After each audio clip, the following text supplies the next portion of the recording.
Muito obrigado por terem vindo.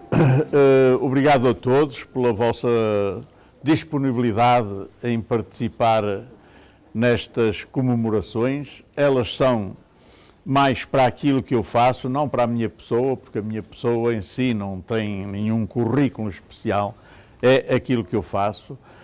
Agradeço muito, tenho aprendido muito com as pessoas com quem ando nos passeios, tenho aprendido muito com as pessoas que estiveram há bocado ali ao meu lado e que aprendo sempre com as pessoas que me vêm falar da sua rua, da sua casa, da casa onde vivem, da igreja onde vão muitas vezes, e com elas eu aprendo sempre. Ao longo dos anos, conforme já disse várias vezes, comecei a interessar-me pelas coisas do Porto, exatamente por uma questão de uma deformação profissional. Portanto, para ser um bom repórter, eu queria ser um bom repórter, o chefe disse que eu tinha que conhecer bem a cidade e eu comecei a procurar conhecer a cidade. E andei à procura de coisas da cidade, quer dizer, quando num velho anuário que havia lá na cidade tinha um roteiro com as ruas, os nomes das ruas, e no fundo dizia ruas que mudaram de nome. E eu fui lá encontrar que a rua do Visconde de Bóveda se chamava antes Rua do Meio de Vinagre. Eu achava que era muito mais engraçado do Meio de Vinagre, porque na altura nem sabia quem era o Visconde de Bóveda. E tenho quase a certeza que muito pouca gente saberá quem foi este Visconde de Bóveda. E assim como Alves da Veiga, que ocupou o nome de uma rua que tinha um nome lindíssimo, que se chamava a Rua do Malmerendas. Portanto, quer dizer, ainda havia lá uma estação de Correios que chamava de Malmerendas, e muitas pessoas perguntavam porquê é que esta estação se chama de Malmerendas. Tinha tomado o nome da rua. Portanto, quer dizer, é neste conceito que eu vou procurando as coisas, mas ia-as reservando para mim, para o meu ofício, para o ofício de repórter, e eu utilizava normalmente essas informações. Até que um dia, já muitos anos depois, eu vim aqui exatamente à Associação Comercial, a um acontecimento qualquer que houve lá, com o diretor do jornal, na altura, era o Frederico Martins Mendes. Viemos lá e havia aqui uma exposição que eu queria ver. E eu disse ao Frederico, olha, vai indo que eu vou indo ali à Casa do Infante. Então eu vou contigo. Ele veio comigo e a Casa do Infante estava fechada. Mas era suposto estar aberta porque a exposição estava patente ao público. E chegou um senhor também assim de chapéu, muito bem vestido, que disse assim, também fez o mesmo reparo. E andámos ali e depois soubemos, depois de muito bater à porta, lá apareceu alguém que disse que tinha havido, na exposição tinha havido um acidente, quer dizer, havia uma montra como esta, caiu uma pedra, partiu, tinha objetos de ouro e eles pararam para reparar, fazer a reparação. E no caminho, subimos a rua de Mãozinho da Silveira, o senhor do chapéu lá foi acompanhar e chegando lá mais acima ele perguntou, vocês sabem porque é que esta rua chama Afonso Martins Alho? Eu expliquei-lhe. E então o senhor disse assim, olha, vocês são jornalistas. E nós não tínhamos falado sequer de jornalismo. E fiquei assim, como é que o senhor sabe? Porque o senhor já me foi entrevistar. Eu fui durante muitos anos o chefe da filial do Banco de Portugal aqui no Porto. E um ano que faltaram as moedas 5 tostões e o senhor foi lá saber porque é que faltavam as moedas 5 tostões. De maneira que os senhores são jornalistas, porque é que não contam essas coisas no jornal? Porque é que não queriam? E é a partir daí que o Frederico e o Sérgio de Andrade, que faziam parte da mesma direção, começaram a insistir comigo para eu escrever, e a crónica à descoberta do Porto aparece por aí. Mas durante estes anos eu fui frequentando alfarrabistas, livreiros, várias pessoas, e fui acumulando uma série de documentação, de coisas interessantes, umas menos interessantes outras, que fui recolhendo e fui recolhendo. O que está aqui é apenas uma pequena parte do material que eu trouxe para cá, porque isto depois foi feito pela doutora Laura Castro, que está ali, onde é que está? Está aí uma coisa, a doutora Laura Castro que fez esta coisa, o José Ferrão Afonso, que esteve há bocado connosco ali em cima, também me historiou, porque eu queria que ele visse os documentos. E há uma parte dos documentos, claro que há muitos documentos, o José Ferrão Afonso considera interessantes, mas eles só interessam a historiadores e outros. Portanto, aqui está uma parte dessa documentação. Mas há coisas curiosas, abstraindo o Futebol Clube do Porto, não é? Que está aqui, tem que estar, enfim. Mas estão aqui, por exemplo, estas duas cédulas, que são muito curiosas, que são as cédulas de documentação das serviçais. Elas tinham uma carteira profissional. Tem ali, há um decreto que cria a profissão de serviçal, que era a mulher que servia, a criada de servir.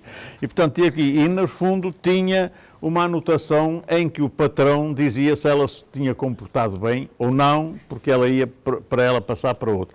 É uma coisa que parece desinteressante, mas marca uma época, porque tem o decreto da criação disto, portanto, é esta criação que interessa. Aqui depois há vários cartões de associações, de coletividades onde eu estive ligado. Aqui tem o Futebol Clube do Porto, portanto, quer dizer, uns passaportes, porque eu viajei, gostei muito sempre de viajar, como qualquer pessoa gosta de viajar. Fui 15 vezes à China. Não era só a China que me fascinava, era o Oriente, porque eu estive na Índia, fui à Tailândia, fui a Singapura, estive em Kuala Lumpur, andei por aquelas coisas. Era um fascínio que eu tinha desde miúdo, quando li o Emílio Salgari. O Emílio Salgari, o Sandal com o Corsário, depois Sandal com Conquista um Reino, Sandal com o Tigre da Malásia, até à derrota do Sandal. Com ele, aquelas descrições daqueles portos, das selvas, de onde eles paravam, eu fiquei sempre com o fascínio de um dia poder passar por ali. Quer dizer, e quando um dia, em serviço do Jornal de Notícias, eu fui à China acompanhar um secretário de Estado, eu não vi nada, porque eu saía do hotel, era metido num carro e tinha que ir com o secretário de Estado, que se metiam numas repartições, estavam lá a falar de planos quinquenais e não sei o que, eu olhava pela janela e via a China passar-me ao lado. Eu não via nada, e assim, não via assim. Mas depois lá em conversa com um jornalista de lá, ele disse-me, através da Nova China, da agência Nova China, nós podemos criar aqui um esquema e tu vens cá. E eu fui lá 15 vezes. Isto que está aqui é uma inscrição que quer dizer o nosso amigo da China. Foi lá um dia um senhor que estava a escrever, fazer estas coisas, fazia isto para vender, e depois eu estive na conversa com ele através da intérprete e ele disse assim, então espera aí, ele escreveu esta coisa que me deu e eu gosto muito dela porque é relevância de coisas. A China é um país fascinante, de paisagens, rios, montanhas. Tem uma coisa fascinante, mas sobretudo a sua gente, a gente do interior. Eu fugia das cidades, Xangai, Pequim, não queria aquelas cidades, porque ali eram os centros comerciais como há em todo o mundo, não é? Eu lembro-me de uma ocasião no Tibete, e aqui no Tibete encontrei um rapaz com a camisola de Futebol Clube do Porto, ali, o Potala, que é a residência do Dalai Lama atrás, ele estava ali. Lembro-me que uma ocasião no Tibete, eu quando ia para a China, tinha que integrar uma excursão que fosse daqui para lá. E, portanto, eu tinha uma combinação com a Agência Abreu dizia, vai-me uma excursão, parte agora para o Tibete, vai lá uma excursão para o Tibete. Eu tinha que ir daqui para, como é que se chama a capital do Nepal? Katmandu. Eu fui daqui para Katmandu, esperei lá, integrava a excursão da Abreu. Depois, quando chegava ao lado de lá, estava lá uma fulana com uma tabuleta, e eu disse, sou eu, eles tomavam conta de mim, e depois voltava a integrar para voltar para cá. Era assim, porque eles controlavam aquilo. Portanto, quer dizer assim, eu recordo-me que uma ocasião lá no Nepal, havia as mulheres do Nepal, o sol lá é terrível, e as mulheres punham na cara uma espécie de pomada, não sei como é que se chamará aquilo, que era feito com o leite da fêmea do iaque e faziam lá um sistema que era uma espécie de pomada e punham aquilo na cara. E aquilo não era assim muito agradável à vista, mas era a maneira que elas tinham de se proteger do sol. E eu vi lá uma daquelas senhoras de Lisboa, uma senhora nhó, a dizer assim, ai que vergonha, ai que porcaria que elas põem ali. Eu disse assim, minha senhora, elas não têm um Nivea aqui, nem têm essas coisas sofisticadas que lá. De maneira que recorrem à maneira, e era aquilo que protegiam da saúde. Portanto, quer dizer, as pessoas para mim eram mais importantes. Muitas vezes perguntavam, mas porquê assim? Porque é a cultura, e eu procurei sempre ser aqui, e como era jornalista, a mim procurava sempre ser o receptor e o emissor. Eu absorvia e depois contava. Assim, claro que nem sempre fui agradável, e uma ocasião, quando escrevi sobre o Tibete, na Embaixada da China em Lisboa não gostaram. E eu tinha lá um grande amigo, que era o adido cultural, e um dia fui lá a uma recepção e reparei que ele passou e não me ligou, e eu disse, está qualquer coisa. E quando veio a mulher de um jornalista da agência Nova China, eu lhe perguntei, ele disse assim, pois há problema por causa que escreveste do Tibete. Portanto, quer dizer, havia sempre estas coisas, modos de vida, mas foi muito importante estes contactos, porque sem saber nada de chinês, e atenção, os dialetos são muitos, eu quis ir às minorias étnicas, são 46, só consegui ir a 5, mas é interessantíssimo ir, por exemplo, à dos Miau. Miau, que é uma coisa lindíssima, é uma paisagem lindíssima.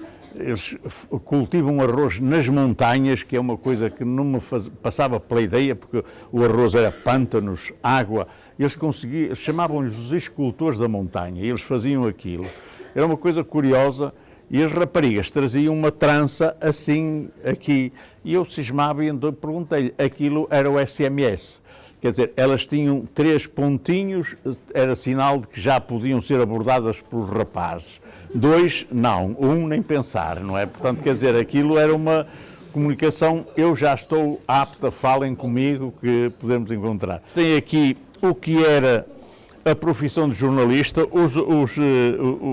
os gravadores antigos, era desta maneira que se gravava.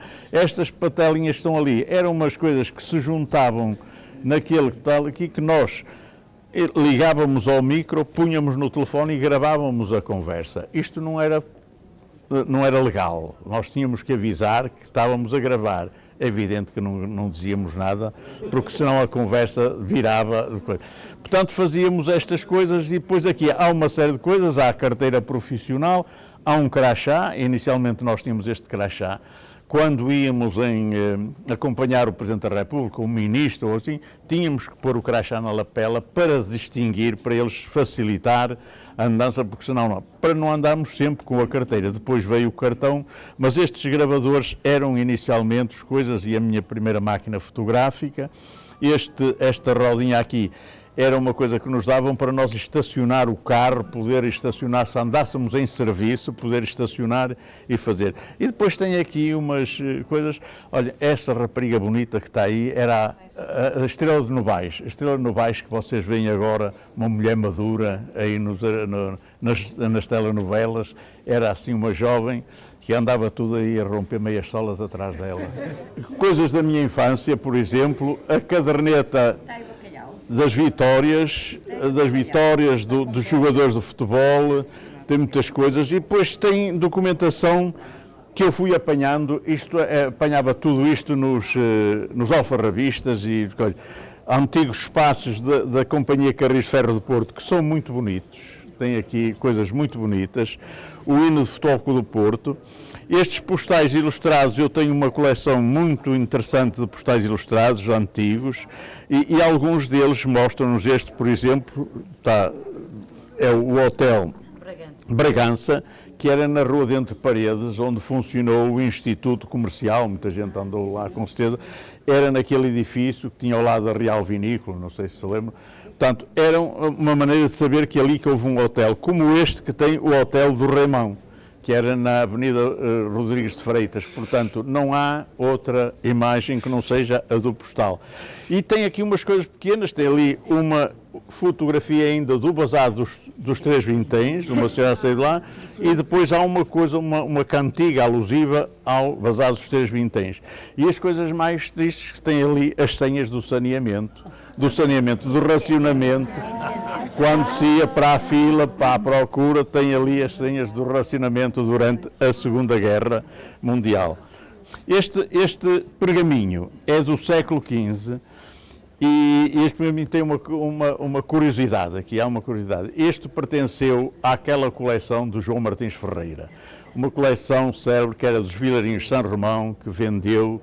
Os Vilarinhos de São Romão venderam isto, quem comprou isto foi o Nuno Canavês, tinha uma quantidade de manuscritos que eram muito importantes para a cidade do Porto. O Amândio Barros leu-os muitos porque tinha aqui pagamentos a construtores de navios, que este Martins Ferreira fazia em nome do rei, porque não era o rei que pagava, porque andavam aí espiões espanhóis a saber quem era. Este João Martins Ferreira foi um homem muito importante, ele era muito rico, foi o instituidor do Morgadia do Carregal, está ali o livro da instituição do Morgadia do Carregal, e depois casou com, ele era caldeireiro, depois casou com uma senhora muito rica, a dona Violante Afonso, que deu casas e a capela para a construção do Mosteiro dos Lóios, que era a capela de Nossa Senhora da Consolação, disse que ainda chamavam aos Lóios a capela de Nossa Senhora da Consolação, e um filho dele, bem mais tarde, e ele assinava João Martins Ferreira Caldeireiro, e o filho riscou o caldeireiro e punha cavaleiro. Eu guardei este pergaminho, felizmente este conjunto de pergaminhos foi preservado e está aqui todo no arquivo, porque eu mostrei-os um dia ao professor José Matoso na televisão, o dono deles foi lá com eles para os mostrar, que já não era o Nuno Canaveses, o Nuno Canaveses vendeu-os ao Manuel Ferreira, e a preocupação do doutor José Matoso foi: não deixe que isto se disperse, isto tem muita importância para a história do Porto.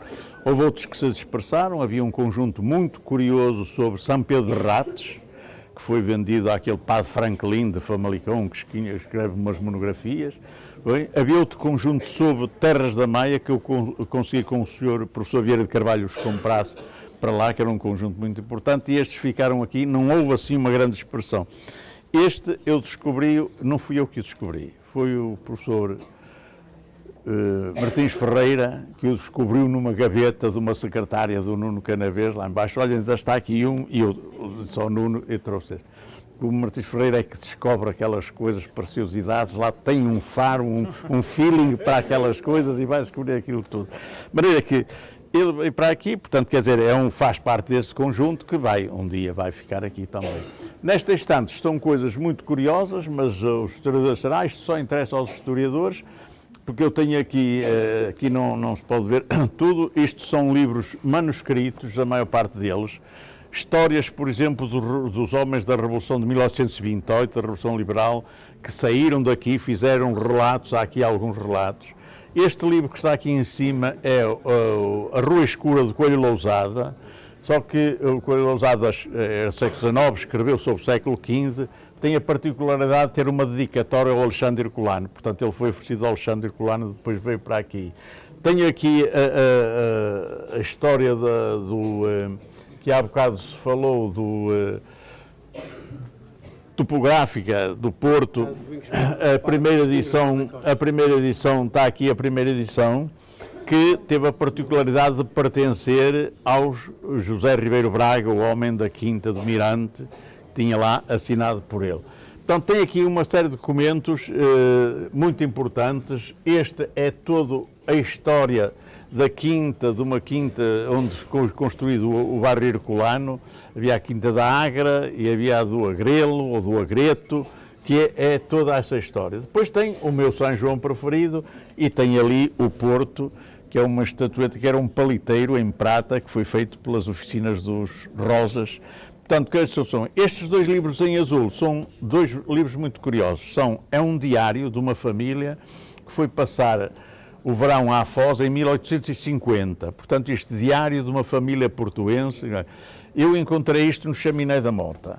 Vi isto e vi assim, isto é uma preciosidade. Eu comecei lá a ver e via lá umas iniciais que eu descobri, isto dá-me a impressão que tem a ver com o Francisco Xavier de Novaes, era da família de Francisco Xavier de Novaes. E a introdução, quando isto começa, é muito engraçado, começa assim: davam as 5 horas na Igreja dos Grilos, e depois ele põe entre parênteses, grilos na acessão da palavra, porque eles tiveram que andar a fugir por baixo da terra, não sei o quê, que eram os jesuítas.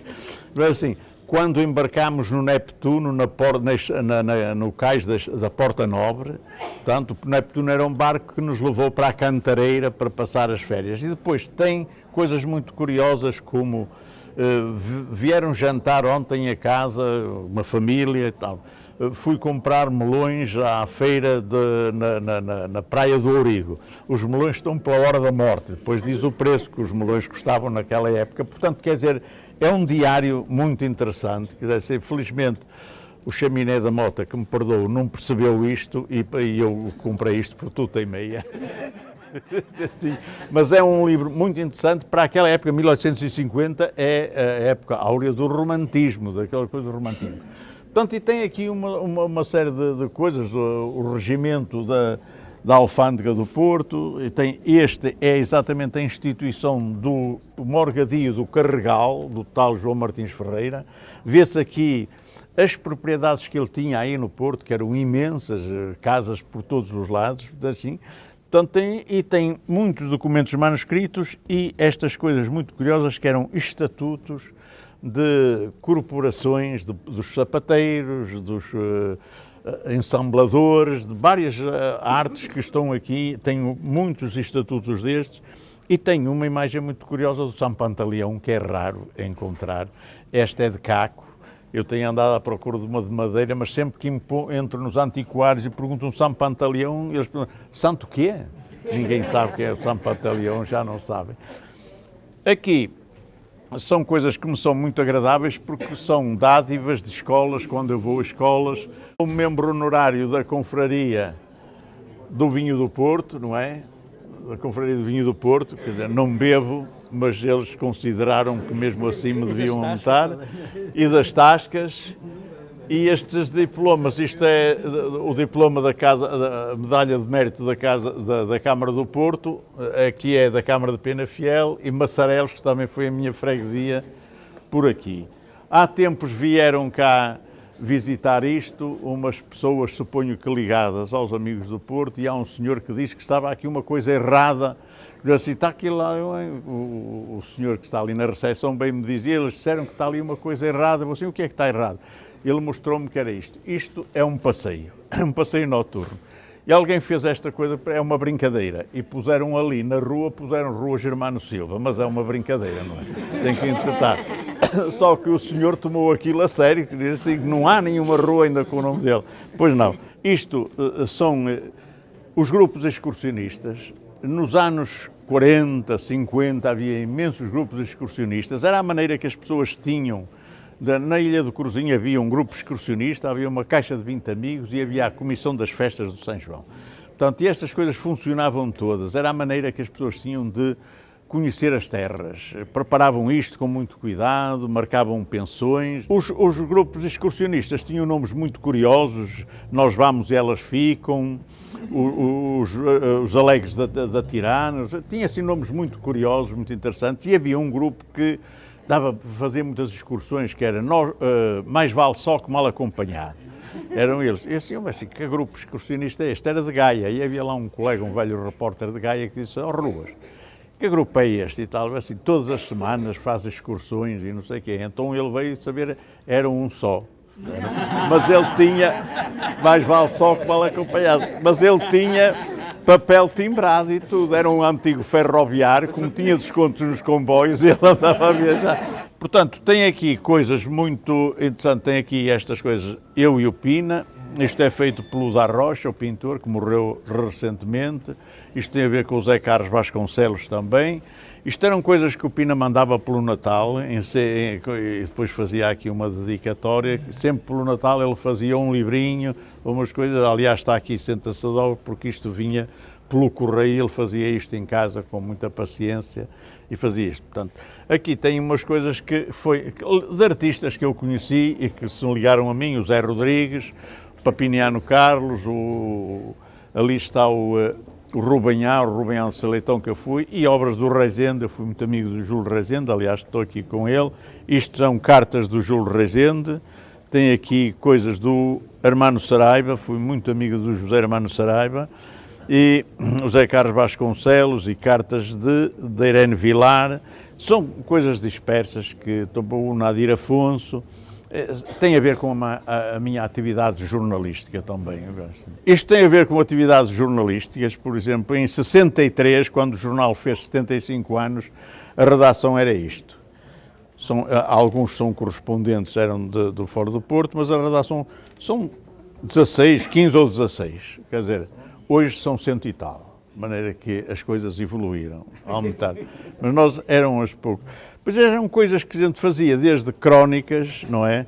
reportagens, entrevistas. Esta é uma entrevista ao pai do atual Presidente da República, feita em Lourenço Marques, na antiga Lourenço Marques, onde estava. Fala-se muito do crime da Rua do Sol, está aqui a primeira crónica, saiu, foi a minha promoção a redator, quer dizer, eu era repórter. Depois os ceguinhos cantavam, pensavam que eles, mais um crime para o jornal, eles vinham, cantavam, faziam isto.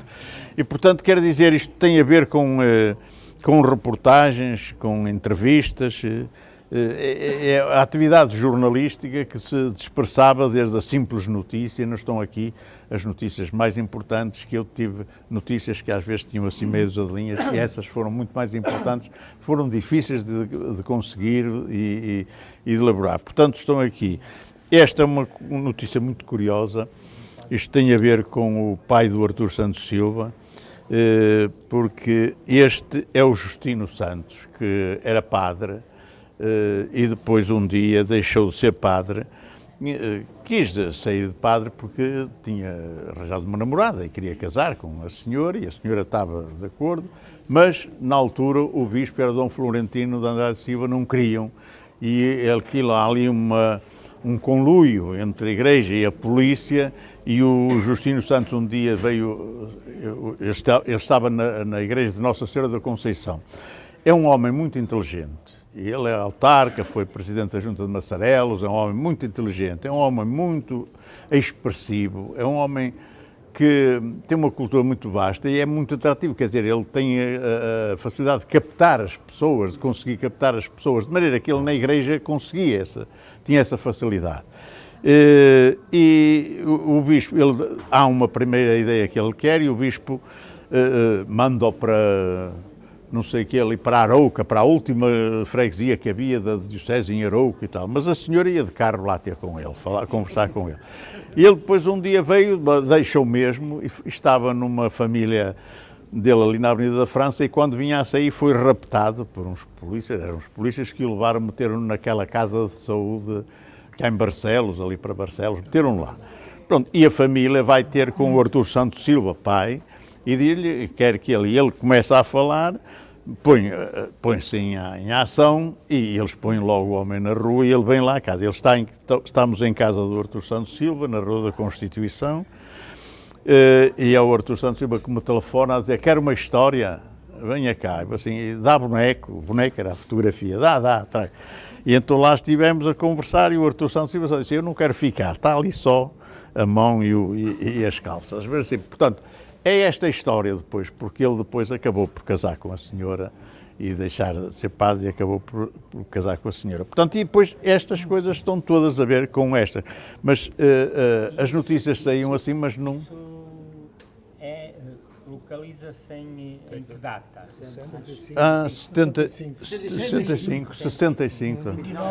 É. De maneira que estas coisas relacionam-se todas com a atividade jornalística, que às vezes não era fácil por causa da censura, e havia uma guerra muito grande com essas coisas, mas nós começámos, e tem aqui colaboração também no Semanário Jornal e noutros que eu fiz em algumas atividades.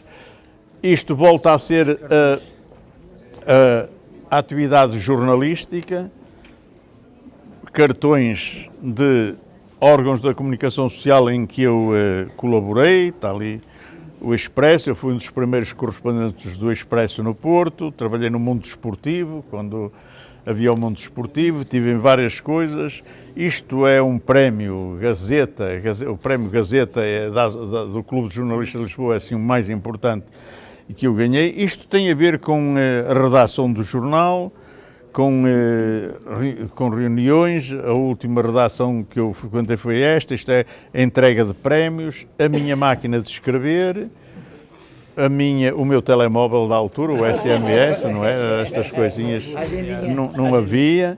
Os linguados, que eram estes, primeiro eram em branco, como está aquilo ali, depois vieram, esta coisa. Aquilo é uma coisa curiosa, esta notícia é a notícia da morte do Artur Santos Silva, do pai. Inicialmente, o chefe da redação da altura pediu, quando soube que o Artur Santos Silva tinha morrido, pôs-se assim a olhar, e normalmente estava assim, deu a quem estava com menos que fazer, deu para fazer a notícia. Era um jovem já não era estagiário, mas estava assim a começar e ele fez aquilo com muita desplicência, quer dizer, morreu ontem, não sei o quê, tal, tal. E o Manel Ramos, que era o grande chefe da redação, que era um homem colérico, temperamental, mas uma excelente pessoa, um coração de pombo, mandou-me, escreveu isto, ele escrevia sempre assim a vermelho, escrevia a vermelho, e depois punha em cima, dizia assim, tenha paciência. Escreveu uma carta, uns linguados, que ele estava na oficina a fechar o jornal, a dizer assim, esta notícia é de uma secura atroz. Este homem foi assim, uma família, como você sabe, faça uma notícia em condições, e eu tive que fazer a notícia da morte, tive que fazer, não foi com prazer, porque eu era muito amigo do Artur Santos Silva, do pai, como fui amigo do Luís Veiga, pai do Miguel Veiga, e de outros grandes advogados daquela época, que eram excelentes oradores, que nas alegações faziam umas alegações que convenciam o juiz, tinham a arte de convencer, eram homens extraordinários. O Dr. Luís Veiga era um homem que escrevia primorosamente bem, pai do Miguel Veiga, escreveria primorosamente bem. De maneira que isto depois cá está a tal tesoura, me deram, foi o primeiro elemento que me deram, foi uma tesoura, corta e cola, havia a expressão nos jornais, corta e cola, de maneira que havia assim, a máquina de escrever, que era a portátil, assim. Eu hoje, de facto, quer dizer, ainda há bocado estava ali na bolsa e vi o David Pontes, usam lá aquelas coisinhas todas, já não tem, já chega-se à redação e às vezes quer deixar um recado, não há papel, agora já não há um papel em cima da redação das cabeças, portanto, quer dizer, isto tem a ver com a atividade jornalística. Pronto.